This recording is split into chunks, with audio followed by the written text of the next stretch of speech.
Greetings to the Montana House Human Services Committee. My name is Heidi Hanford, and I am offering you my testimony today via video. Unfortunately, I could not attend the hearing on House Bill 340, 341, 42, and 43 that was held on the 13th of February in room 152, I believe it was.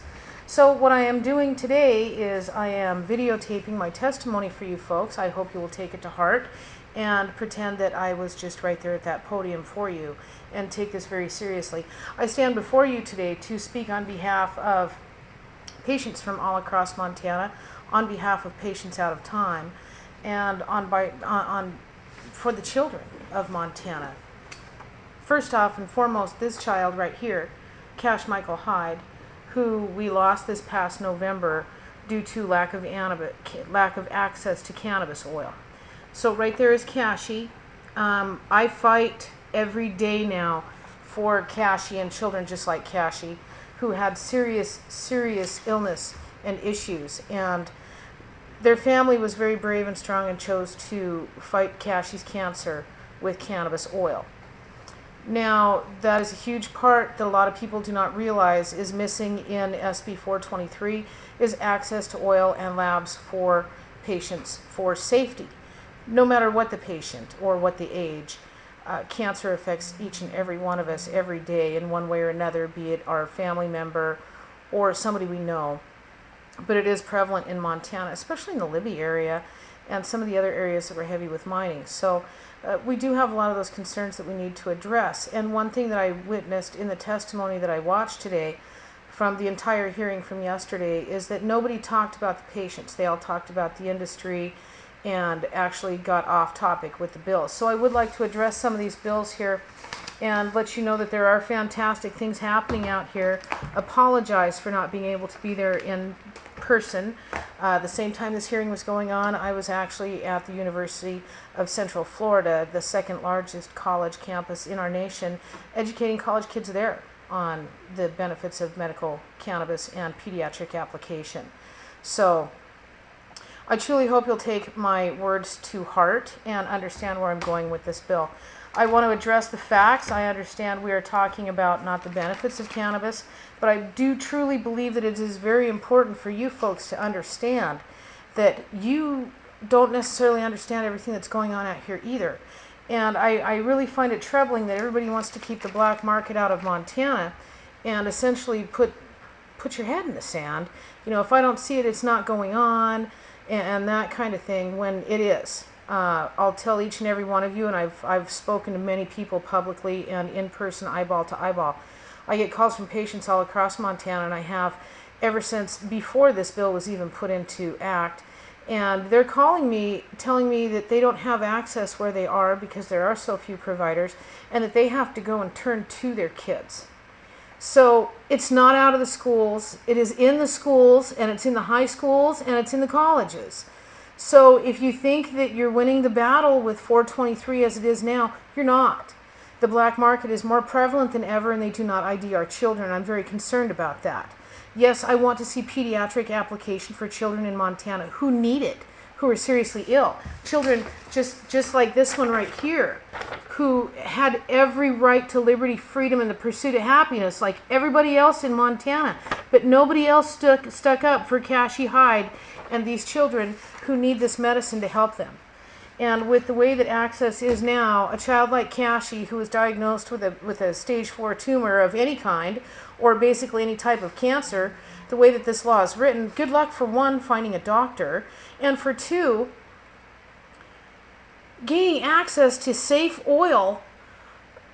You could very well die before you ever even got to the point where you could be able to treat yourself. So I compel each and every one of you, it was on both party platforms that we needed to, that you were both parties were going to address responsible marijuana legislation. Now I'm going to address these bills and my feelings and thoughts on them.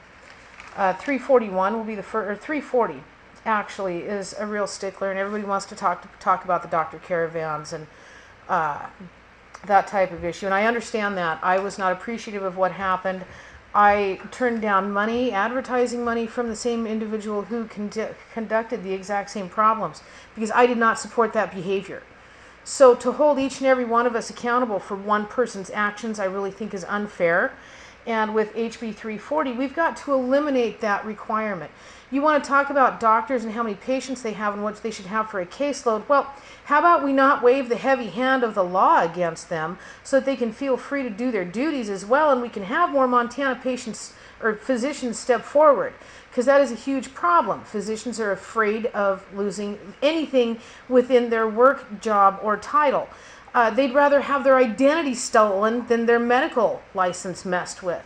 So we need to eliminate that Board of Examiners requirement. I mean, tell me that there isn't cancer doctors that have more than 25 patients. There are multiple cancer patients, one right here in Helena. Right in Helena, that is wonderful with treating patients and understanding their needs.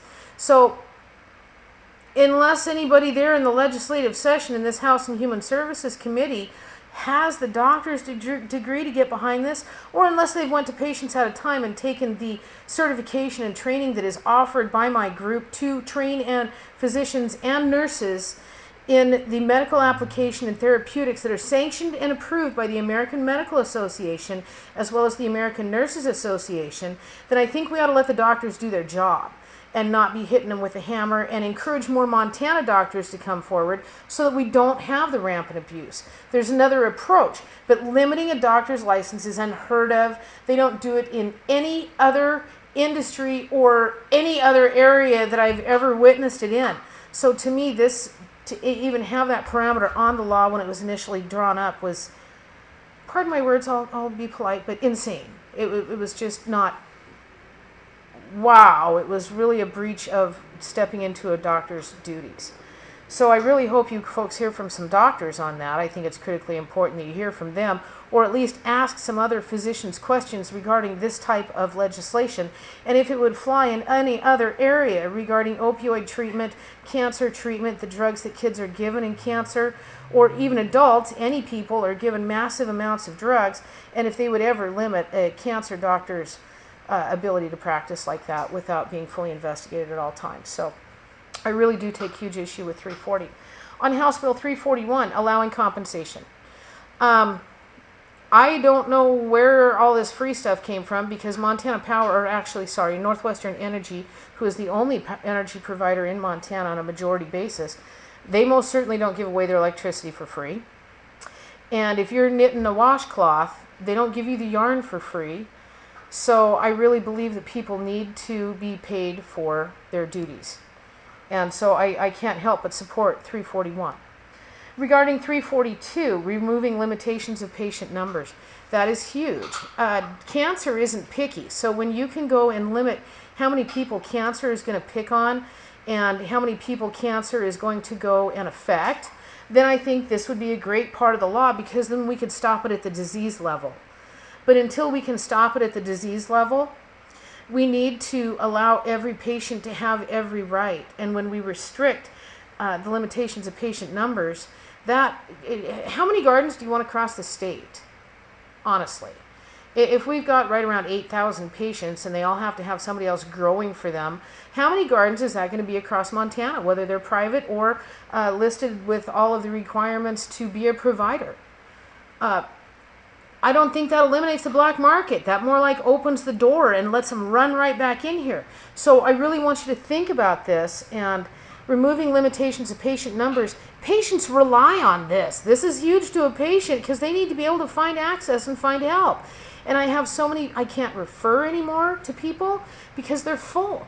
They can't take any more people. The requirements, the fear, everything. So, allow patients the right to be able to treat themselves. Please, this is huge.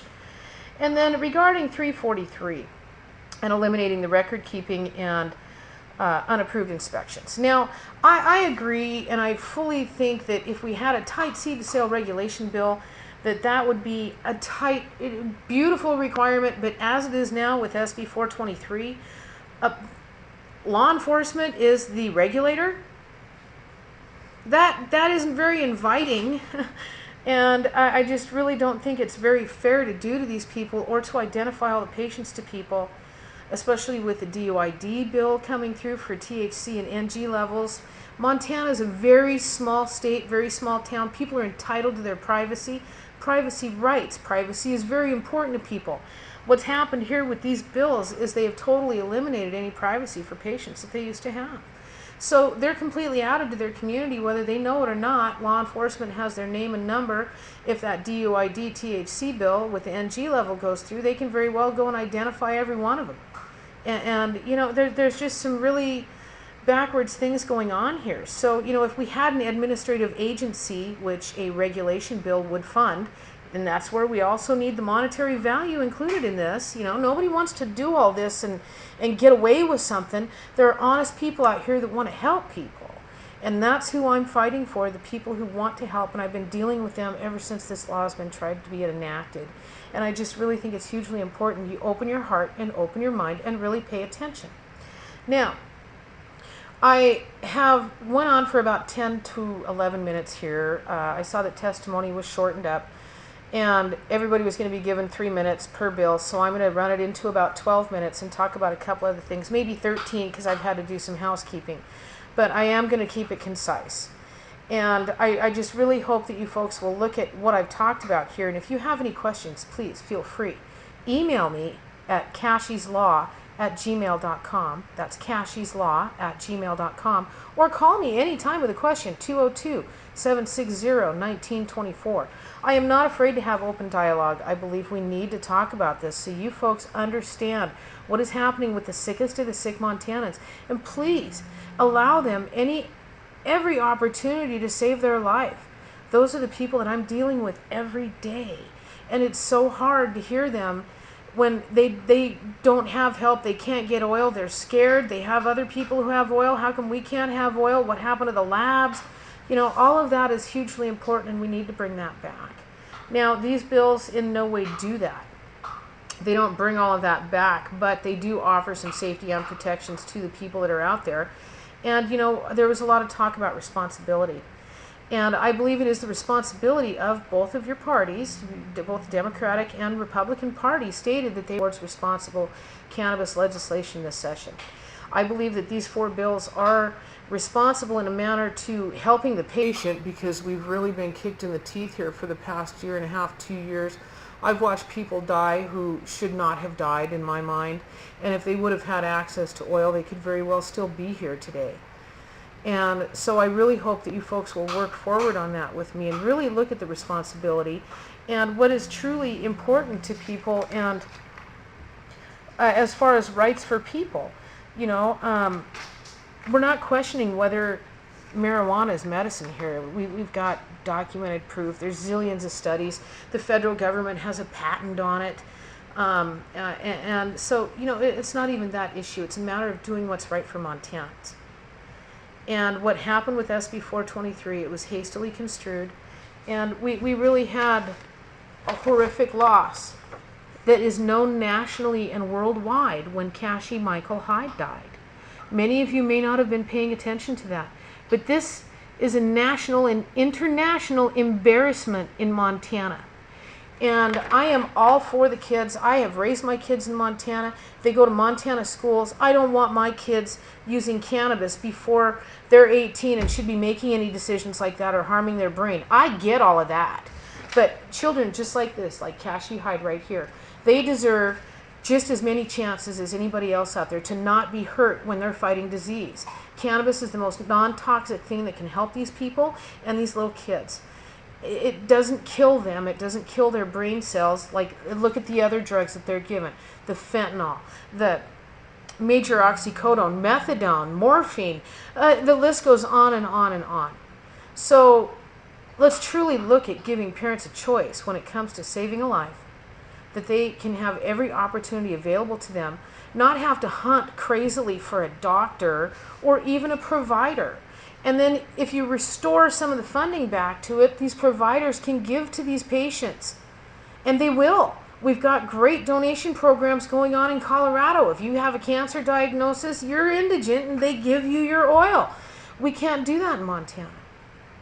So I really hope that you folks will look at this honestly, responsibly, and truly help the sickest of the sick.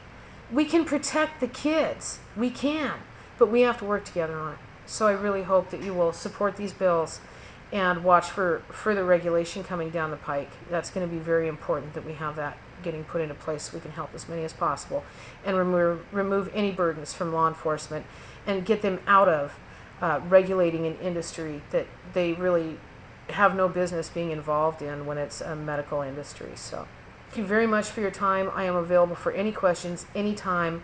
202-760-1924. That's 202-760-1924. Or email me at cashieslaw@gmail.com. Thank you very much.